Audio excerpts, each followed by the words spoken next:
আপনার সেলে কিভাবে প্রফিট আসবে সেটাই দেখায়। আমরা এটা ব্যাক করে দিই।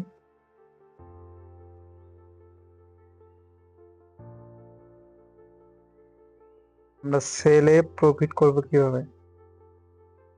ধরেন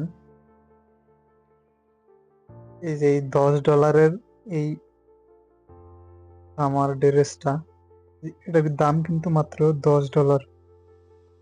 এই $10 আমরা সেল করব ধরেন $40, সিম্পল হিসাব। তো এখান থেকে আমরা এটা কিনবো $10, কিন্তু বিক্রি করব $40।